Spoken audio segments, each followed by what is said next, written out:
What up, Space Fam? Goes in here from Anime Uproar, and I'm here today to discuss the latest, craziest, and one of the best ever chapters of the Attack on Titan story. We got crazy reveals in this one, including the appearance of more Titan shifters than we ever expected to see, multiple possible deaths, and the culmination of all of our Flying Titan theories. So make sure to stay tuned for this one. If you do enjoy seeing these monthly Attack on Titan reviews and want to keep them coming, then the best thing you can do is smash that like button and share this video with any Attack on Titan fans that you know. If you haven't, be sure to subscribe, and this is crucial. Hit that notification bell and select all, or you will miss future Attack on Titan videos. And while you wait for the next insane chapter to drop, feel free to check out my growing Attack on Titan playlist, where we got videos about Titan shifters and all of their powers, all of the Acromans and their powers, the Titans rank from weakest to strongest, and much more. Link to that is in the description. Now, without further ado, let's jump into it, spoilers and all. Now, in this chapter, we again jump to Ymir Fritz, the first person to attain the power of the Titans and the strongest Titan in history. We learned before that she was singled out when the Eldians were wondering what slave released the pig, and then she was released only so others could try to hunt her down. Here, we do get a flashback of her opening a pig cage, suggesting that she was in fact the one responsible. This chapter is called Battle of Heaven and Earth, and it is definitely one of the craziest battles and chapters we've seen. And Ymir being foregrounded is interesting too. This isn't just Eren's story, but her story as well. And Eren needs her permission to use her power. So she's clearly on board with all of this destruction, and it seems that the cruelty of humans towards other beings, including animals like the pigs, and other humans as well, that she witnessed firsthand made her want to end this kind of world. And she, with her supernatural powers, sort of seems to symbolize divine punishment of humanity, thus playing the role of heaven in the battle, while Levi, Mikasa, and the others seem to be playing the role of Earth in this battle. And it's still anybody's guess how this will all end up. But for now, we got a battle with almost all of the Titans present, although as I stated during the last chapter, I think Annie and Falco are on their way too. At the battle, Reiner has taken down the Beast Titan, but Ymir is there watching them. They realize that Zeke's not there. The Titan is just an empty shell, like when the Warhammer Titan can summon a Titan while hiding its real body. Since Eren's Titan right now is so large, there's no real chance of them finding Zeke's body right now, so Armin is going to use the Colossal Titan's explosion ability. He tells people he'll blow this place up and that they gotta get away, assuring Mikasa that Eren is expecting the attack and won't be killed. It will only reveal where Zeke and Eren's bodies are. Jean is totally ready to sacrifice his life, letting Armin know that if anything happens, forget about them and use the full power explosion anyways. We get an image of Erwin, who sacrificed himself like a true hero, and we're told that someone who can't throw anything away will never be able to change anything. And that is a good lesson. If you want change,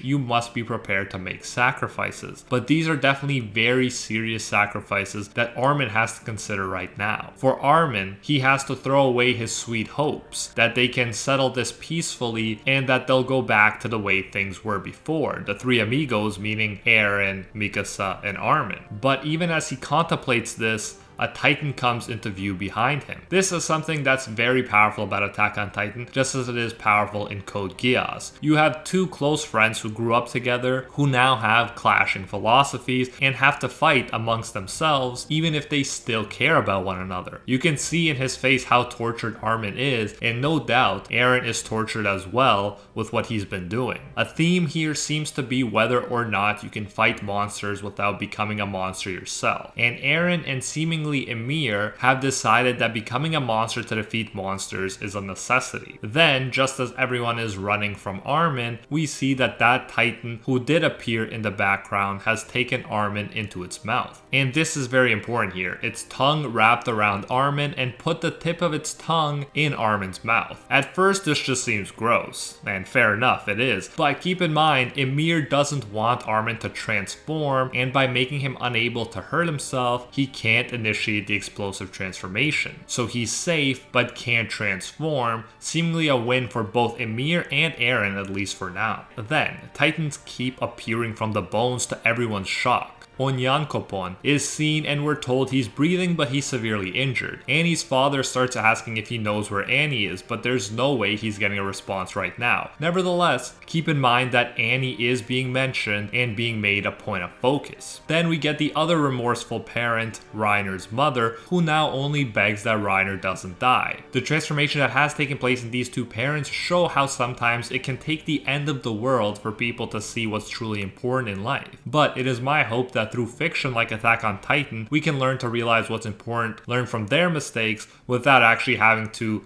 be in such a terrible situation. Here, people are straight up saying that the Attack Titan is fighting with the soldiers from Paradise Island. Again, lending credence to what I think Eren might be trying to do, which is make it clear to everyone that the island-dwelling Eldians are not evil and should not be targeted by the world at large. Even if Eren's advance is stopped at some point soon, it should be clear to everyone that the island-dwelling Eldians who used to be viewed as devils were actually coming to the assistance of the rest of humanity, even if it meant them risking their lives. So in theory, they wouldn't be a target anymore. Back to the battle, and even though these soldiers watching are helpless, they decide to fire cannons at the enemy, not willing to give up the fight until the bitter end. Back on Eren's giant titan, the Survey Corps and Marleyan titans are being attacked by titan after titan, and they all have unique and cool looks to them. They are not mindless titans, but rather, as the quick-minded Peak points out, they are the 9 titans of times past, which is very cool for all of us Attack on Titan fans. Titan shifters are always hype, but all of these past Titan shifters with their interesting designs, like an alligator looking one and a thing looking armored titan, is really cool. They are surrounded by countless of these titans with their own unique powers, and they seem to sprout up endlessly. It seems clear that against the divine-like power of Ymir, who remember was worshipped as a goddess, they have no chance. Even Levi says he wouldn't charge to Armin right now even if he was in perfect shape, which he's obviously not in. And at this point, it's clear that this is godlike power. As Levi said, it seems like Eren can revive the Titan shifters of the past inexhaustibly with the power of the founding Titan. Keep in mind, Eren could even affect the Titan shifters fighting against him, but he chose to give them the freedom to choose their own actions. So this is him going easy on them, and it still looks hopeless. It is Peak who, in her cart Titan form, decides to go after Eren, saying Eren isn't her friend. Everyone is shocked and seemingly against the idea, even Levi. Peak surrounds the Attack Titan's nape with explosives, but gets stabbed by the Warhammer Titan before she can set them off. The Warhammer lifts her, and although we don't see her die, this may well be the end for her. Then Porco's Jaw Titan joins the party, and as we know, it has the sharpest claws, and it makes Reiner's armor look completely useless. Titans appear way faster than they can defeat them, and they are running out of Thunder Spears too. We see Peak's Titan and the switch for the bomb as well, clearly emphasizing it, but I find it hard to believe that Eren could be killed so easily, even if they did set off the explosions. And we just continue to see new Titan shifters of the past, including variations of the Warhammer Titan and Beast Titan. One with antlers straight up hits into Reiner. And how perfect is that for the Christmas season, by the way, a Titan Rudolph. I totally think Isayama did that on purpose. In the meantime, Armin realizes that Ymir is trying to suffocate him. Armin also realizes that for Eren to keep moving forward, he needs to face the will of Ymir. And so it seems that the founder, Ymir, is also wishing for humanity's annihilation, or Eren wouldn't get this far. And we discuss that and why she might feel that way after everything she's witnessed. We don't need to just look at her backstory where she was treated horribly and witnessed others being treated horribly. We can also assume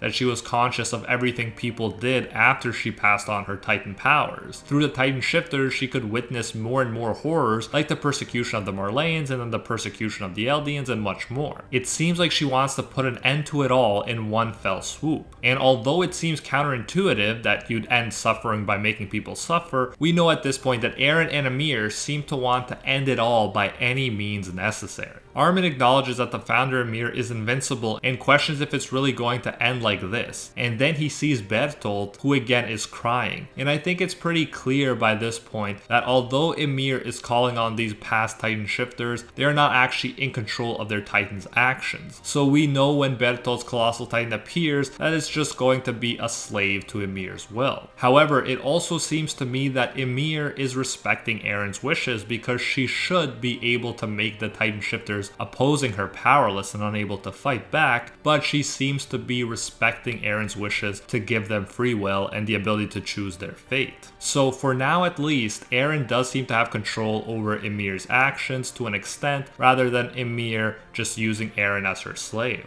But what is really good about this climactic battle, which really feels like the climax of Attack on Titan with all of these Titans here, is that we get to see all of these Titans from the past. The context is different, but seeing the Colossal Titan that started it all in Season 1 again really brings us full circle, further suggesting that we are really wrapping up soon here. The Colossal Titan takes a bite out of the Armored Titan, and wow, all Titans are not created equal. It's insane how OP the Colossal Titan, also called the God of Destruction, is compared to some of the other Titan powers. Yes, they all have their strengths, but you gotta admit that the Colossal Titan is top tier. Reiner's mom is worried seeing her son's Titan get toyed with and destroyed, but it seems clear that Reiner was rescued before being eaten. We then jump to Connie, who is passed out and about to get eaten before Mikasa saves him, and Levi is over here spitting out blood. Wow, it hurts to see this character, this legend, who was arguably the most hyped up character in the entire series for a really long time, and right now he's falling apart. He's on death's door, and I can't see him recovering to the Levi he once was. Right now, Mikasa definitely seems to have surpassed him in fighting ability, because as Levi himself would admit, he's far from being in prime condition. We then see Reiner, who was saved by Jean. Mikasa is putting in the work, definitely MVP of the Titan fighting efforts, and she saves the helpless Reiner and Jean from a Titan threat. Reiner mentions he can transform one more time, but Jean says what we're all thinking. Reiner's useless Titan always ends up in bad shape, even though it's the Armored Titan. Reiner does not have a good track record, and the threat below is way too much for him to handle. And although Jean and Reiner don't think that they have a chance at winning at this point,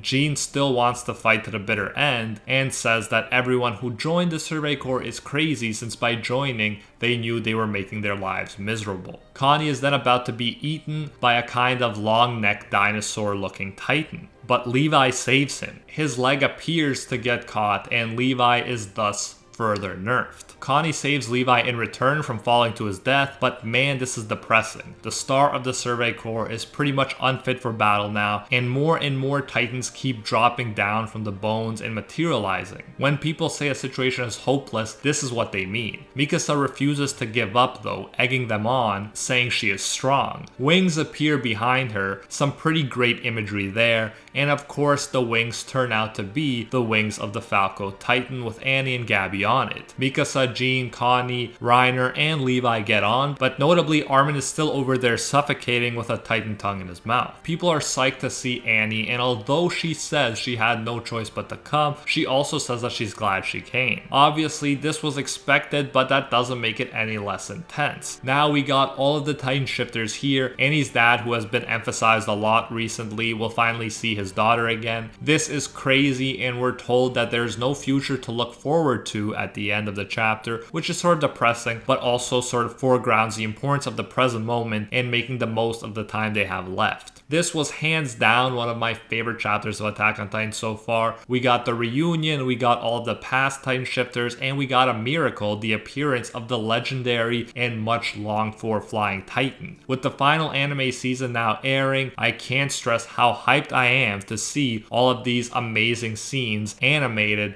and also to see how this ends. Where will Eren's moving forward lead him? Will there ever be a point where he'll stop feeling the need to move forward, or will he keep going until he's killed? This is some crazy stuff, and the fact that humanity's main threat and villain right now is our main protagonist makes it all the more intense and interesting. But anyways, that is it for this one. As always, let me know what you thought of this chapter and what you expect to happen next. Although it's great that Annie and Falco are here, they also lost Armin, and I really don't see them winning in a physical battle. Their only hope is to reach Eren in some different way. I can honestly say I don't know how this will end at this this point. Attack on Titan has continuously surprised me, like with the basement reveal and with Eren's evolution, and because of that, I am so excited for the next chapter to come out. That's one of the biggest strengths of Attack on Titan in my opinion compared to a lot of other anime.